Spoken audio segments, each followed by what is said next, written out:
Assalamualaikum warahmatullahi wabarakatuh. Bismillahirrahmanirrahim. Nahmaduka ya ghafuru ya syakuru. Mashalli wa sallim barik ala sayyidina maulana Muhammadin wa ala alihi wa sahbihi asma'in. Saya ngaji banyak. Nabi Isa itu kalau orangnya ceria sekali. Pernah ditegur sama Nabi Yahya. Mali aroka dohikan ka'annaka amin tamin makrillah. Saya melihat kamu kok selalu senyum ceria, seakan-akan tidak ada adabnya Allah. Terus Nabi Isa balas ke Yahya, mali aroka abisan ka'annaka ayista min rahmatillah. Kamu kok merengut terus, kayak ning donya ora ana rahmat. Jadi kamu milih mana? Senyum terus apa merengut terus? Partainya hanya dua, Nabi Yahya sama Nabi Isa. Jadi khazanah itu banyak. Untuk melawan penyakit itu ketakutan itu bahaya, karena bisa mengganggu imunitas tubuh. Orang harus percaya diri, harus pede. Meskipun harus hati-hati, tapi harus tetap pede. Dengan demikian imunitas tubuh kita terjaga. Jadi ya sudah seperti itu. Semua orang punya cara untuk menjaga diri masing-masing. Kemudian tentang Pak Ahmad Siddiq, saya tahu banyak karena dulu saya masih ingat, ini sekaligus ijazah pada cucu-cucunya. Kalau sama anaknya tidak berani saya. Sama cucu-cucunya. Saya masih ingat Mbah Ahmad Siddiq itu sangat loyal sama yang namanya negara. Kita tahu beliau adalah termasuk orang yang bintang ketika Muktamar Situbondo, ketika NU pertama kali nerima asas tunggal, yaitu Pancasila. Kayak apa ulama-ulama kita? Ya mulai Mbah Ahmad Siddiq, Mbah Ali Maksum, Gus Dur, Mbah As'ad, semuanya lah. Termasuk Mbah Mun, semuanya loyal sama negara, sehingga NU menerima asas tunggal. Itu saya masih ingat karena Bapak dulu perwakilan dari NU cabang Lasem. Beliau pernah ngundang Mbah Ahmad Siddiq di sini, zaman itu zaman Pak D. Dzufar ikut ngundang ke sini, Bapak saya.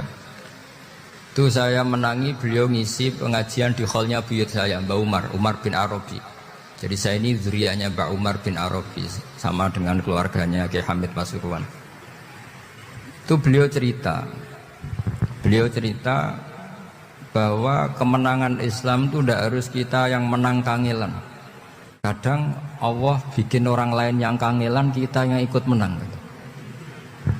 Jadi dulu kata beliau, banyak ulama ketika kita diserang Jepang, saya masih ingat, saya karena pas itu ikut ke Lasem, karena saya santri sarang, Mbah Mun ngisi di Lasem, saya ikut di Lasem karena saya masih keluarga. Itu ulama-ulama itu mimpi dibacakan ayat ghulibatir rum fi adnal ardi wa hum min ba'di ghalabihim sayaghlibun fi bid'i sinin lillahil amru min qablu wa min ba'du wa yawma idzi yafrahul mu'minun.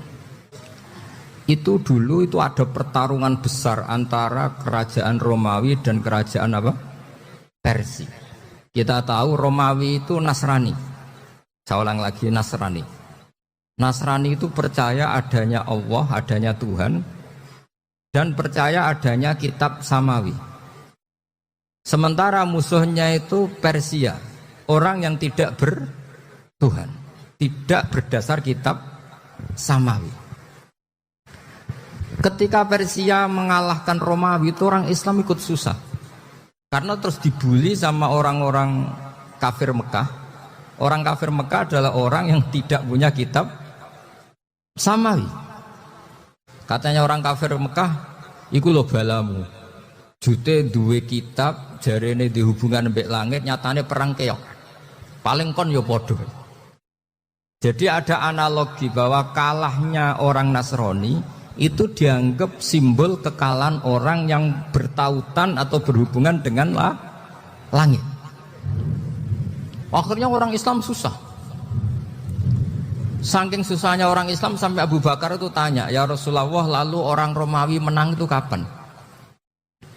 Terus ada surat turun, fi bid'i sinin. Ya kira-kira 3. Abu Bakar pas itu belum alim-alim amat. Jadi ngartikan 3 itu ya 3 betul. Sehingga beliau masyhur itu. Cara Jawa totoan itu kimar. Pokoknya nanti Romawi pasti menang 3 tahun lagi. Akhirnya ketika datang itu taruhannya dengan 10 onta. Datang ke Rasulullah, Nabi menjelaskan, loh ndak. Bid'u itu mabena salas ilatis itu 3 sampai 9. Kamu jangan bilang 3. Ya sudah, taruhannya ditambah. Taruhannya ditambah sampai 100 onta. Tapi pembuktiannya enggak 3 tahun tapi nunggu 9 tahun. Sampean jangan tanya, berarti dulu pernah taruhan halal. Zaman sebelum ngaji saya, sampean sudah sering taruhan, jadi jangan nyalahkan saya. Nanti itu ada ilmunya, namanya nasah apa? Mansukh. Dan taruhannya Abu Bakar tidak kayak sampean. Taruhan yang sangat-sangat demi Islam, bukan demi hadun nafsi. Betul. Ketika tahun ke-7 orang Islam itu menang. Gila ya, tahun 9 itu umat Islam menang. Menangnya umat Islam mengalahkan musyrik Mekah itu di Badar. Romawi mengalahkan apa? Persia. Gara-gara Romawi mengalahkan Persia itu cara berpikir orang itu rubah. Ternyata langit itu ada, kekuatan langit itu ada. Sehingga meskipun akhirnya orang Kristen bilang ada Trinitas, terus mereka keliru dalam mengartikan Isa, tapi ada sekian nabi yang mereka sebut dan mereka hormati. Ada sekian kesamaan. Sehingga dalam Islam, saya ulang lagi, dalam Islam, andai kan disuruh milih orang komunis sama orang Nasrani, Islam tentu sama-sama kerjasama, milih sama yang Nasrani. Karena ini ahli kitab, kerjasama loh, bukan milih menjadi Nasrani. Nanti kalian salah paham, senangannya terus bully. Itu semangatnya pasti hasad ya. Nah, terus lalu relevansinya dengan Indonesia gimana? Wa yauma idzi yafrahul mu'minun. Ketika orang Romawi yang punya kitab samawi mengalahkan Persia yang tidak punya kitab samawi, itu orang Islam ikut bunga, ikut gembira. Itu semua kiai banyak yang mimpi seperti itu. Ini cerita Pak Ahmad Siddiq. Saya dengarin. Ternyata betul. Jepang itu nggak dikalahkan Indonesia. Jepang, Hiroshima dan Nagasaki dibom oleh apa? Sekutu. Akhirnya Jepang pulang. Pas Jepang pulang, Indonesia merdeka. Itu dulu kiai-kiai sudah nakwil bahwa menangnya Indonesia itu tidak harus mengalahkan penjajah. Pokoknya nanti penjajah ada yang ngalahkan. Jadi Indonesia, orang Islam zaman itu tidak bisa mengalahkan Persia. Yang mengalahkan itu Romawi. Tapi orang Islam ikut gembira. Itu sebenarnya wa yauma idzi yafrahul mu'minun binasrillah. Jadi orang itu cara berpikir Quran itu beda. Sehingga saya ini cerita ke cucu-cucu Mbah Siddiq karena ya nasabnya sama sampai saya, karena sama-sama sampai Mbah Sambu. Bedanya keluarga saya lewat Mbah Abdul Azim, kalau yang keluarga sini lewat namanya Mbah Yusuf. Itu saudara sama Mbah Abdul Azim, sama-sama sampai Mbah Sambu. Tapi keinginan saya tentu bukan sekedar silaturahim gagah-gagahan diceluk Gus. Celuk Gus repot. Nak ora alim ra pantes. Nak beling ra pantes. Salam templek 1.000 jaluk swarga. Tuhan. Kok mentalane 1.000 jaluk. Kamu nginep di hotel 100.000 itu tidak cukup, apalagi untuk bayar apa? Surga itu enggak sopan sekali. 1 juta ya nggak bisa itu, 100 juta juga nggak jelas juga. Terus sampean mendingan nggak usah salam template, malah nggak mungkin masuk surga kalau.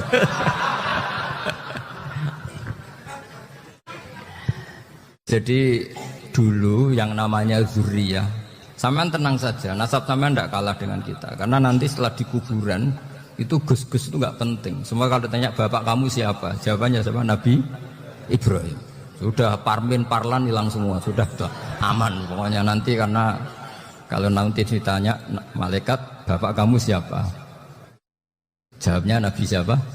Ibrahim. Makanya saya itu pemuja Allah yang serius. Sama ya pemuja Allah, tapi kan kadang kurang alim.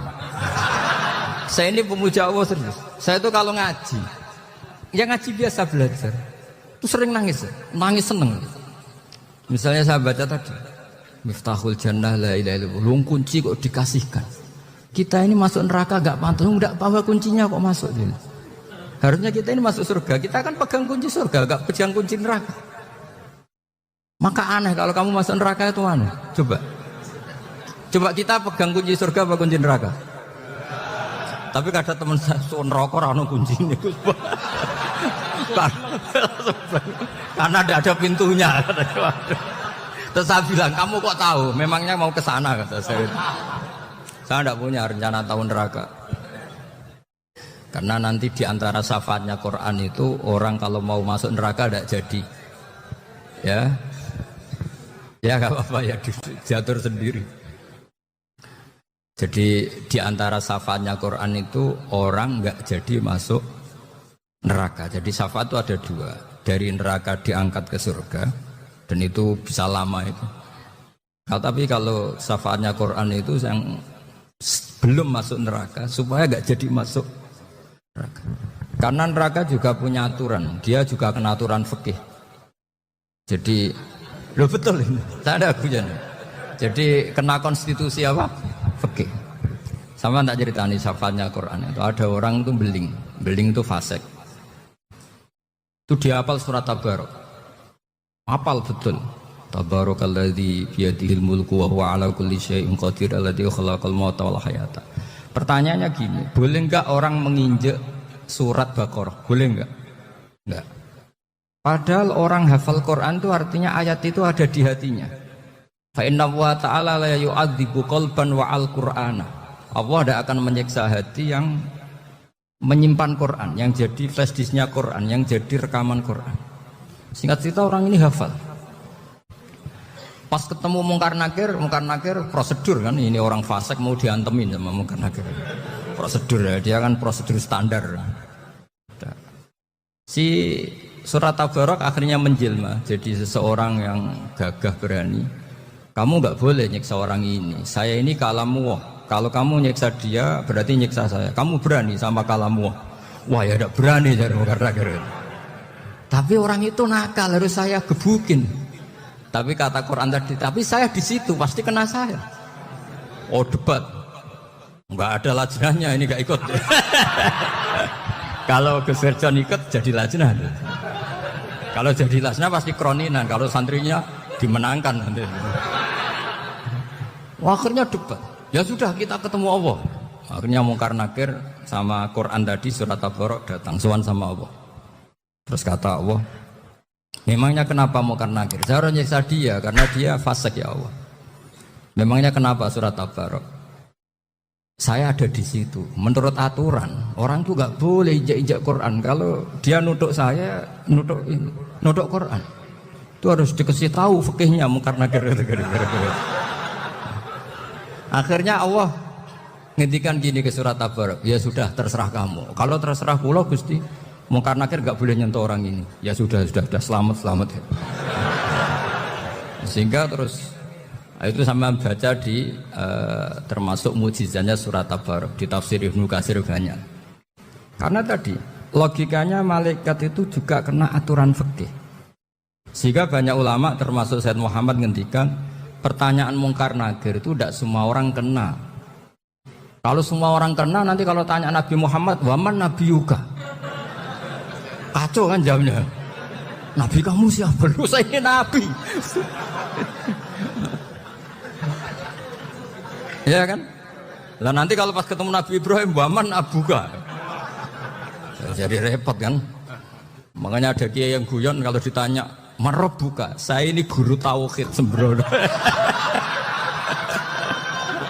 Saya ini ngajar Ummul Barohin, kamu tanya Marabbuka. Masyhur itu keramatnya Imam Malik itu. Ada Ashabu Malik, rajulun min ashabi Malik. Beliau ditanya Mungkar Nakir, "Marabbuka wa nabiyuka?"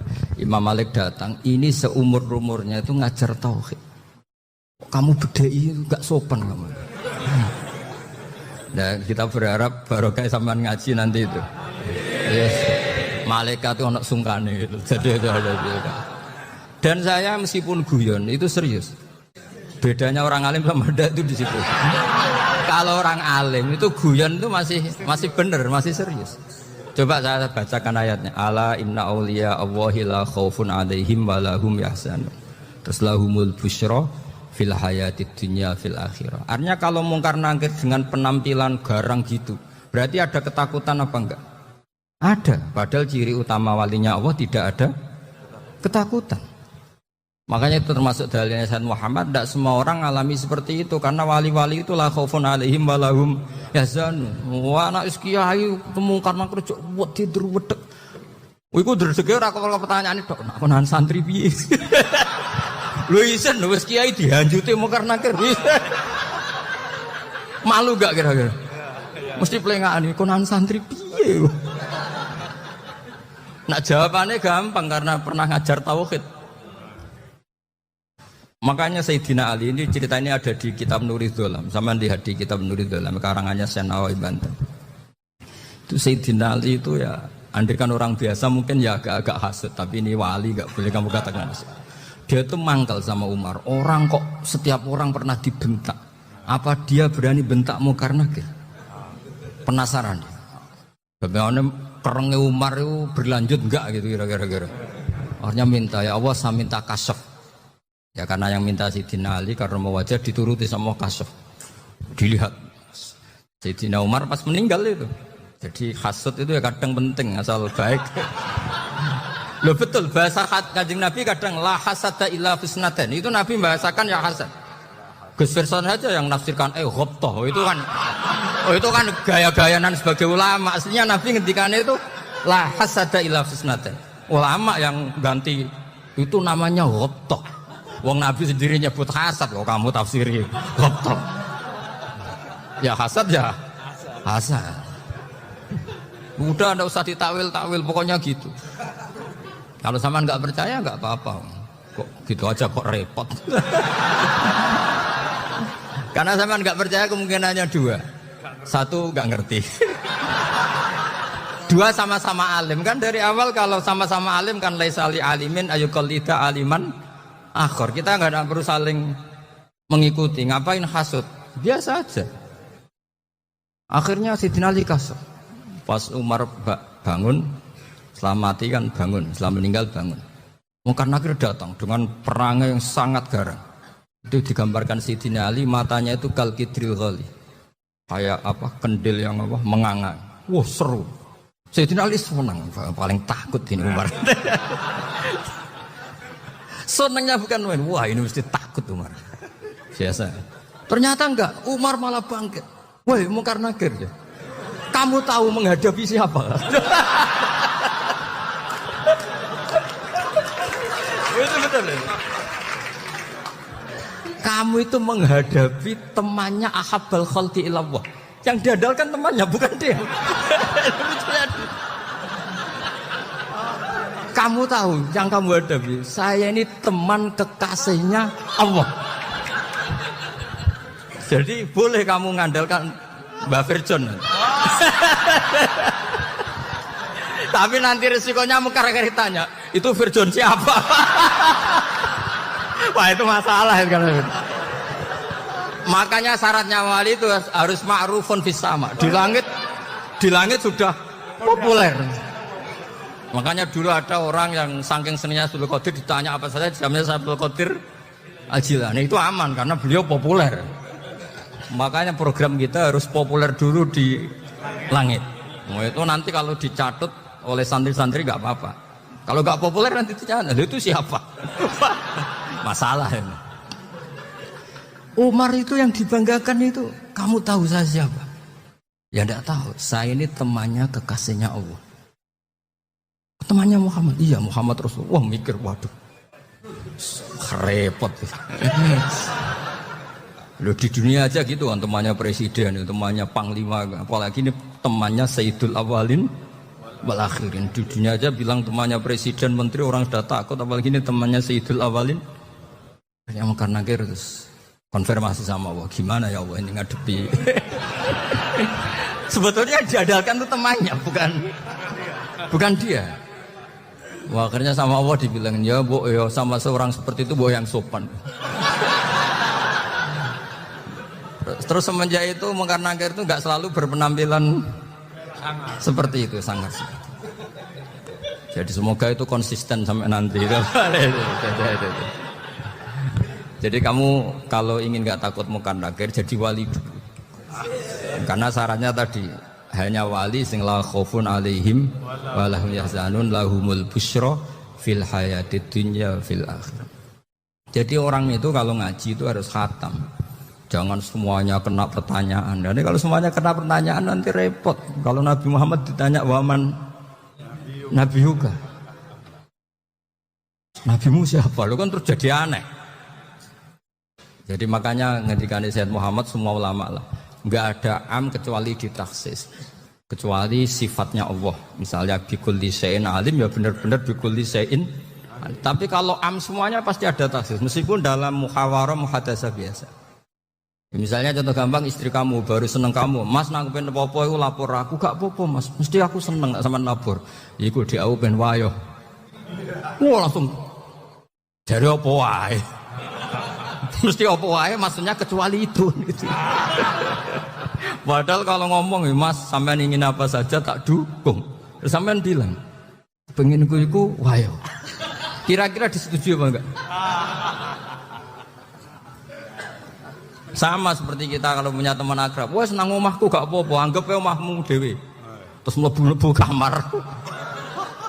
Jadi tidak ada am kecuali ditaksis. Artinya kalau ada cerita bahwa orang mati pasti ngalami ditanya mungkar nangkir, itu pasti ada am yang ditaksis. Itu pasti juga dialami para anbiya, para auliya. Karena ciri utama wali itu la khaufun alaihim walahum yahzanun.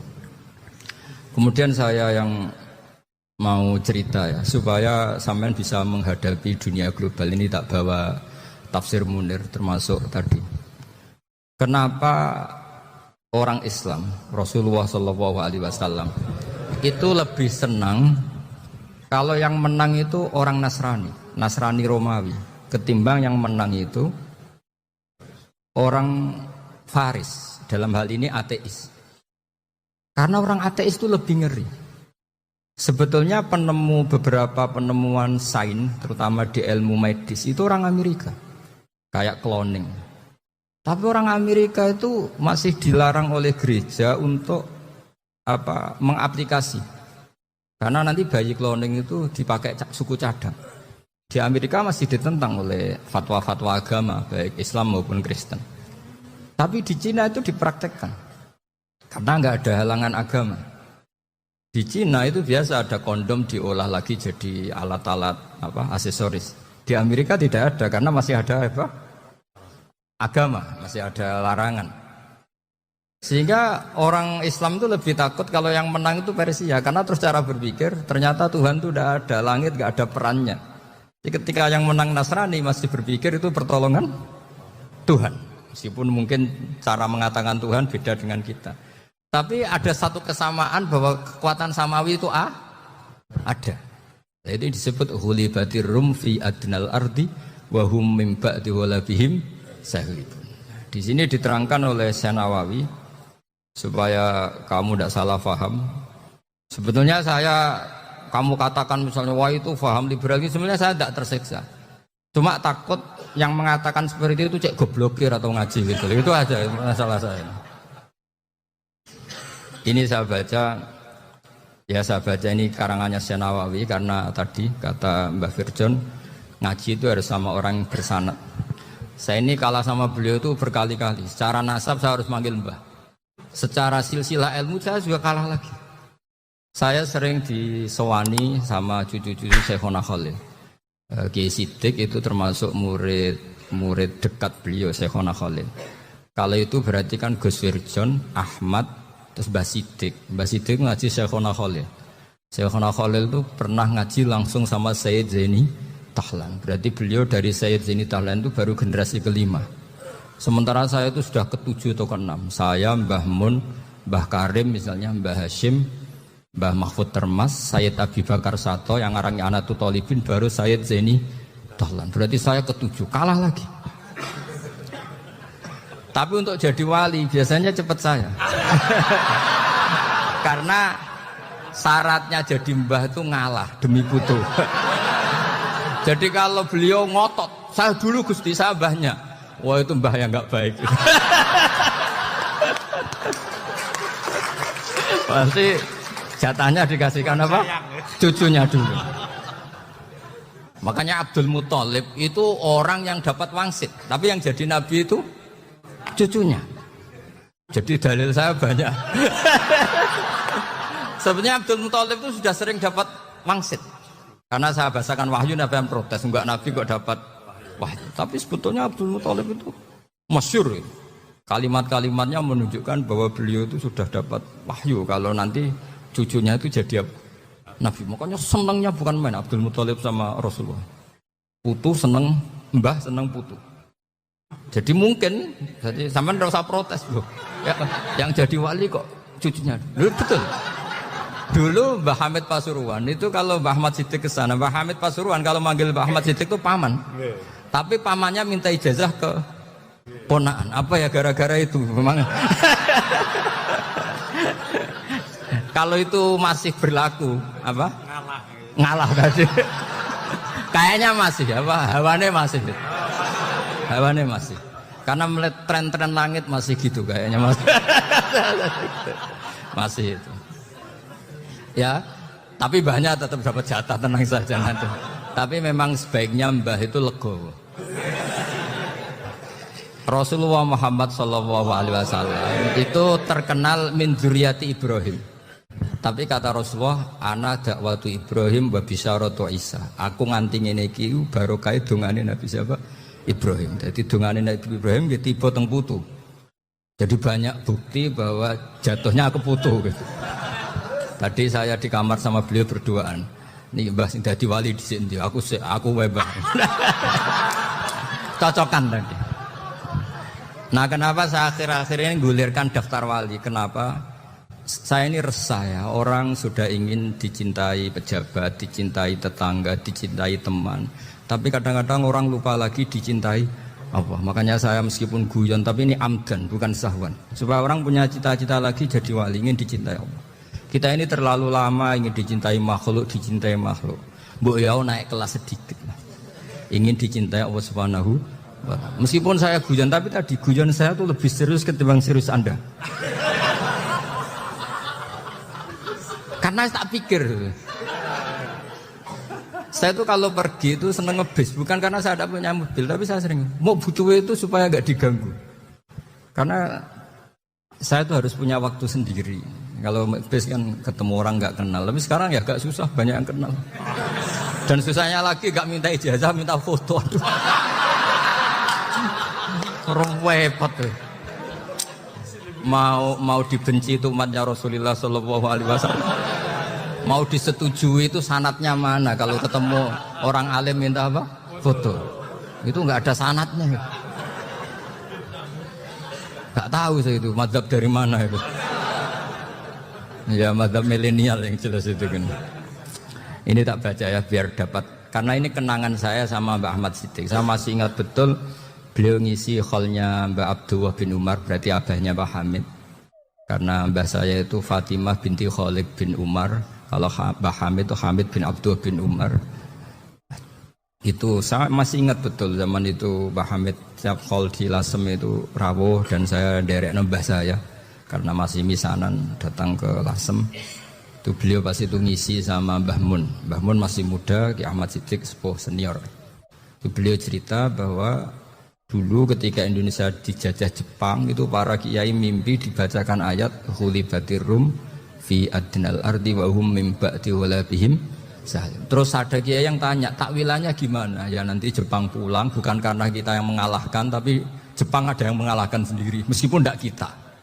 Kayak dulu Faris tidak dikalahkan Islam tapi dikalahkan Romawi, tapi yang senang umat Islam. Wa yauma idzi yafrahul mu'min. Itu luar biasa ulama-ulama kita. Delalah kejadiannya Indonesia seperti itu. Yaitu kita tidak mengalahkan Jepang, tapi Jepang pulang sendiri karena dikalahkan apa? Sekutu. Ya ini saya baca. Ini tidak usah dicek bacanya benar apa enggak, sudah aman apa aman. Karena kalau saya salah itu ya sengaja. Artinya Ya sengaja saja. Ya biasa maksudnya. Saya kemarin ngisi di Pondok Peloso, di Pondok Al Munawwir Jogja. Salah itu ada dua. Ada salah memang benar-benar salah. Itu enggak apa-apa, bisa dimakfu. Karena mesti saking wong goblok salah yang terus itu. Ada salah bawaan ilmu, itu repot tuh dadaninya. Karena misalnya kita yang biasa belajar qiraah safah wa yahsibuhu, mesti diulang lagi wa yahsabuhu. Karena qiraahnya Imam Asim itu hasiba yahsabu bi fathis sin. Sementara kita kalau ngaji kitab kulino yahsib. Sehingga kita yang biasa belajar safah itu kalau baca kitab itu kayak orang bingung. Kadang-kadang yang ngaji juga bingung. Gus Pak mocok bulan pel ini. Ya tepat-tepatan. Ada yang mengatakan Gus Pak bingung, ada yang mengatakan Gus Pak alim alam. Ya tepat-tepatan nasib. Karena memang ya safah memang seperti itu. Misalnya kufuan. Kufuan itu Imam Asim baca kufuan. Tapi beliau punya murid namanya Syu'bah. Itu kalau baca kuf'an. Makanya kita itu, ini kan khataman Quran ya. Jadi saya menyinggung sedikit tentang qiraah safah. Tadi beliau juga sudah tak kasih kitab Sahihul Liyadal Mushaf. Sama tak ajari latihan safah. Memang angel ya. Makanya yang nggak bisa itu wong pinter. Sudah tahu angel ya nggak usah diteruskan kan. Orang menghindari barang angel itu pinter apa goblok? Pinter. Berarti wong goblok pinter. Saya tuh makanya sama orang goblok tuh respect. Jadi orang alim tuh angel apa gampang? Angel. Menghindari barang angel pinter apa goblok? Loh, orang menghindari barang angel pinter apa goblok? Pinter. Berarti wong goblok pinter. Jadi saya sama orang-orang goblok itu respect. Sudah tahu jadi orang alim angel ya barang angel ya harus dihindari. Makanya saya ini insya Allah umatnya Nabi yang termasuk yang terbaik. Amin. Karena mencintai umatnya Nabi termasuk yang goblok. Itu udah gampang itu. Karena tadi sudah tahu ya. Seperti itu loh orang naik panjat pinang itu. Itu yang naik karena ingin hadiah. Yang nonton sudah tahu wah licin kok dinaikin mau keplodok ya. Tapi orang sepakat yang nonton juga pinter karena sudah tahu ribet kok. Tukun yang pasar akan naik lah apa menek. Sama juga gitu. Ngalim tafsir angel, ngalim fikih angel. Tak karek ngaji ngerekam kan gampang. Itu pinter apa goblok? Pinter. Iya. Makanya kula niku mbok burohno ngono tok. Saya tadi dinasihati Mbak Firjon, moga-moga hati saya selamat. Saya itu meskipun kata orang banyak, muhibin saya banyak, tapi saya insya Allah tidak riya. Saya itu pakai kitab namanya Tasbidul Fuad, itu karangannya Sayyid Abdul Al-Haddad. Ketika beliau punya muhibin banyak ditanya, bagaimana ya Habib Anda menjaga hati Anda? Jamnya Sayyid Abdul Al-Haddad itu unik. Innama azzamu Allah. Mereka itu sebenarnya menghormati Allah. Cuma butuh sarana, dan itu saya. Jadi saya tahu sampean semua itu mencintai Quran, mencintai sunnah Rasul, mencintai hadis-hadis Rasul. Cuma sampean kan karena nggak paham, terus manfaatkan saya. Jadi sebenarnya saya ini korban, korban. Jadi saya mau riak gimana, korban kok mau bangganya di mana tuh? Coba sampean misalnya ngaji tafsir, belajar sendiri kan susah. Terkibnya susah, maknanya susah, bahkan beli kitabnya kadang tidak kuat. Loh, untuk jadi alim tafsir itu kan harus beli kitab. Loh, saya sering belajar kitab itu jutaan. Tafsir Tobari, saya pernah beli kitab Fakhrur Razi itu berapa coba? 27 jilid. Karangannya Fakhrur, belum karangannya ulama modern, Imam Sa'rawi. Itu berapa jilid? Itu jutaan. Saya kemarin juga dihadiahi kitab Pak Quraish Shihab namanya Faidul Bari fi Syarhil Bukhari. Pak Quraish Shihab yang terkenal. Dia sering diskusi sama saya. Saya ngasih hadiah beliau ngasih hadiah saya. Oh itu harganya enggak kuat. Ya enggak kuat kadang di Indonesia enggak ada coba. Dan sampean orang hebat menghindari kesulitan itu. Nah, kesulitan itu Gus Bak ngaji ikut, kalau enggak paham dirukokno rekamannya sudah gitu. Pinter mana sampean nambah saya? Pinter sampean kan? Bikin sosis susah, beli aja kok repot kan. Nah, makanya nggak boleh orang bilang, wah aku goblok reso tafsir, aku wong pinter. Makanya nanti kalau saya ketemu Nabi tidak termasuk orang yang mentahkir orang Islam. Kafa bil mari isman ayah kira akhahul muslim. Jadi cukup orang itu dosa kalau menyepelekan orang Islam. Termasuk darani sampean goblok itu dosa. Caranya enggak darani goblok ya tadi di logika tadi. Alim itu angel. Gendari angel itu pinter. Berarti wong bodoh pinter ya sudah gitu. Tapi tetap bodoh. Tapi ini satu cara untuk saya respect gitu. Coba orang yang ngaji tafsir saya banyak, mungkin ribuan. Itu sebetulnya mencintai Quran. Karena Quran adalah kitab suci yang panduannya umat Islam. Sangat mencintai Quran. Terus kemudian mereka nggak paham. Terus mencari orang yang memahamkan. Burohno lah cara jawabannya. Terus keren saya itu di mana coba? Lah terus mereka kurang ajarnya gini. Kalau paham itu ya alhamdulillah paham. Weh nak ngaji Gus Bae ngono tok. Tapi nek ora paham, ora nyalano akal ya. Mari Gus Bae nerangno cepet, mulane gak paham. Ora kok nyalano uteke sing leler tuh. Oh kan masyaallah naudzubillah tenan. Sebetulnya tingkat kurang ajarnya tinggi Gus. Jadi kalau nggak paham itu kadang nggak nyalahno uteke. Kayak mau misalnya, mau mari mikir aja jelas. Padahal misalnya jelas orang mesti paham bodoh. Paham? Jadi kata Sayyid Abdul Haddad, innama azzamu Allah. Sebenarnya mereka itu sangat menghormati Allah. Makanya kita nggak perlu mengatakan wasilah itu kafir, nggak akan. Karena orang tawasul sama Rasulullah itu ingin dapat ridhonya Allah lewat orang yang dicintai Allah. Kita mencintai wali sebenarnya, wah itu kekasih Allah. Kita mencintai itu karena mencintai Allah. Sama seperti gini, kamu mencintai kangkung apa enggak? Sebenarnya sama sekali enggak. Tapi kamu ingin sehat, ada asupan gizi. Kamu ingin tubuh kamu sehat, butuh asupan gizi. Kemudian kamu makan kangkung. Apa terus kamu cinta kangkung? Kan enggak. Cinta kesehatan kamu sama. Orang yang mencintai saya sebenarnya ingin kepuasan rohani. Saya kan termasuk kiai yang torekonya gampang. Ini swarga kan akhirnya penggemarnya banyak. Coba kalau kamu ini neraka. Jadi sebetulnya Anda mencintai kepuasan Anda sendiri. Nah saya ini korban. Makanya untuk masuk surga cepat saya. Korban itu cepat. Da'watul mazlum la turaddu kan gitu. Laisa bainahu wa bainallah hijab. Jadi saya kalau dongo langsung seret langit. Karena mazlum. Saya sinau tafsir coba sampean bayangkan ada tafsir itu sudah 27 jilid. Sekarang Fakhrul Razi itu bulatnya bukan main. Karena dia ahli filsafat. Bulatnya Masya Allah. Sudah gitu sinau Jalalain kadang dikomen oleh Sawi. Sudah kita percaya Jalalain dibuli Sawi. Percaya Sawi dikandani, oh iku Maliki rasa ribet. Sudah gitu sinau Qurtubi, sinau tafsir Tabari itu susahnya. Belinya susah, belajarnya susah. Padahal saya punya keluarga, punya istri, punya anak. Bayangkan kalau istri saya rewel gak istri sampean. Wah itu. Tapi alhamdulillah enggak. Sama sekali enggak. Allah sudah milihkan, wah ini bahaya kalau punya istri rewel. Imam Sibawai itu kitabnya banyak, tapi yang terbukukan hanya kitab Sibawai. Karena beliau kalau sudah belajar lupa istri. Hanya pas beliau di pasar, kitabnya dibakar semua sama istrinya. Karena dianggap saingannya. Ternyata yang dicerai tidak kitabnya, malah istrinya. Itu Imam siapa? Sibawai. Tapi alhamdulillah kitab saya nggak terbakar, aman. Saya teruskan ya. Jadi untuk menjaga riya dilatih innama azzamu Allah. Sebenarnya mereka itu menghormati Allah. Sehingga wasail itu sebenarnya nggak pernah jadi subjek pelaku utama enggak. Tetap Allah.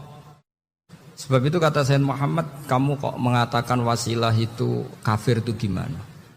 Ketika innallaha qad ba'atsa lakum taluta malika. Talut itu ya manusia. PD-nya itu apa? Inna ayata mulkihi ayyatiyakumut tabut fihi sakinatum mir rabbikum wa baqiyatum mimma taraka alu Musa wa alu Haruna tahmiluhul malaika. Jadi beliau pede itu kalau bawa sunduk semacam peti sakti, sing di situ ada baqiyatum mimma taraka alu Musa wa alu Haruna tahmiluhul malaika.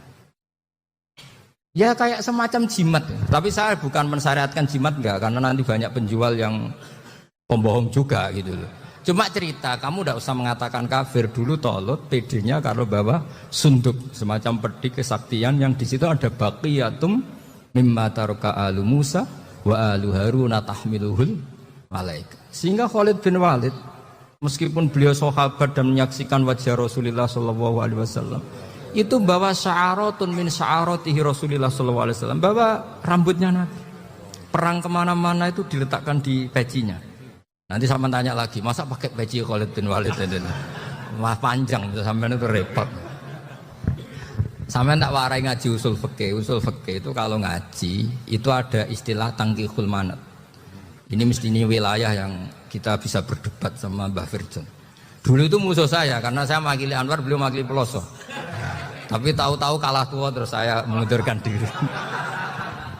Di fikih itu ada istilah, ada tangkihul manat, ada tahqiqul manat, ada tangkihul manat. Tangkih itu kira-kira gini, lafadz hadis itu dibuang sekian untuk tahu bahwa itu madarul hukmi. Misalnya gini, tak beri contoh paling gampang. Saman harus paham, kalau nggak paham nggak pinter-pinter. Ja'a a'rabiyun ila Rasulillah sallallahu alaihi wasallam. Ya karena ini menghormati Mbah Ahmad Siddiq, saya orang alim, jadi ngaji ini tetap ada suasana alim. Ya harus ada suasana alim, nggak perlu jadi orang alim, tadi susah. Sudah ngindari susah itu pintar, sudah itu aja. Jadi orang alim susah, ngindari barang susah pintar, berarti orang tidak alim pintar. Nah, meskipun tetap sudah itu pegangi sampai mati nanti. Loh, jadi orang alim tuh repot. Itu kata Imam Ghazali, kalau orang alim kalau masuk surga itu sama Allah nggak boleh. Kif, kamu nggak boleh langsung masuk surga. Coba cari umat kamu, syafaati dulu. Ya saya takut nyari sampean nggak bisa kembali. Saya tidak punya rencana itu. Pokoknya mau masuk. Boleh sampean kuaduan, aduan balik raroh dewa, wah repot nanti saya. Berat jadi orang alim itu berat. Ya saya teruskan ya. Ada tangkihul manat. Ja'a a'rabiyun ila Rasulillah sallallahu alaihi wasallam. Faqala ahlaktu wa ma ahlakaka qal waqa'tu imraati fi nahari Ramadan. Ya sidang kita, saya ini rusak ya Rasulullah. Kenapa? Karena saya menjima istri saya fi nahari Ramadan. Terus kata Nabi, kamu harus bayar kafarah. Napa Nabi kafarah? Puasa 2 bulan.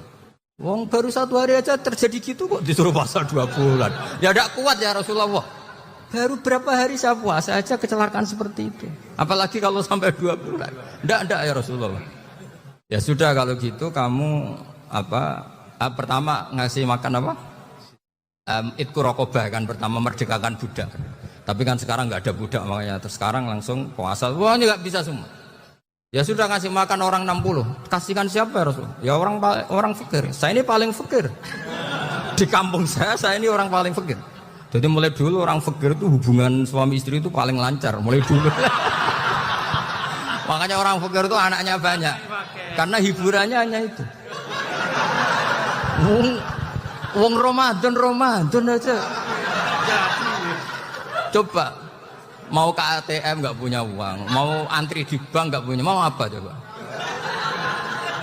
Itu mulai dulu. Ini sanatnya mutasil.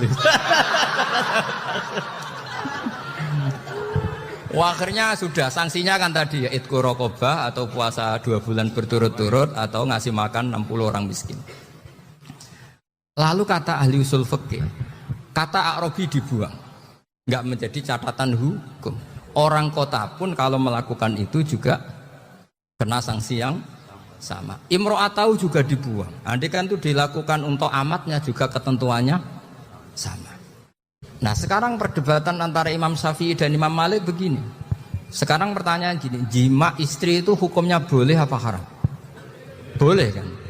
Lalu kalau ada orang tanpa udzur kemudian makan siang-siang, cara Imam Malik hukumnya sama, harus kena sanksi yang sama. Karena sama-sama hadku hurmati Ramadan bi ghairi udzrin syar'iyyin.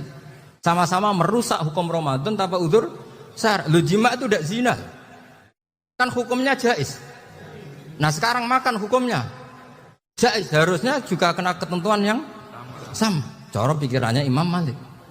Nah alhamdulillah Imam Syafi'i gak setuju. Wah cara setuju repot. Bahkan orang-orang Syafi'i sudah punya khilaf, kalau gitu minum dulu. Iya, biar nggak kena. Iya, biar iftarnya pakai minum. Setelah minum baru jima kan. Iya. Ini sudah menyiapkan khilafnya. ini khas Syafi'i ini, bongsong rekayasa hukum. Nanti bisa belajar jauh cara ngakali hukum.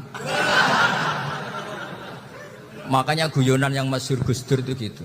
Ada seorang kiai atau Gus lah, ya punya salah. Namanya manusia akan punya salah, entah cangkruk entah apa, pokoknya punya salah. Ada wartawan yang ngiranya semua kiai itu orang suci, sehingga tanya sama Gus Dur, Gus itu ada kiai kok, ya pokoknya salah lah. Tapi jangan bayangkan dosa besar, enggak, kecil-kecil aja. Itu gimana itu? Padahal kiai kan orang suci. Jawabnya Gus Dur lucu. Ya justru yang boleh salah itu para kiai. Kalau kamu nggak boleh. Loh kok bisa Gus? Karena mereka tahu caranya tobat. Repot. Kalau kamu nggak tahu caranya. Sama pelanggaran hukum itu ya harus pakar-pakar hukum. Ya. Itu yang tahu caranya yang rekayasa. Kalau kamu ya kena pasal kan ya.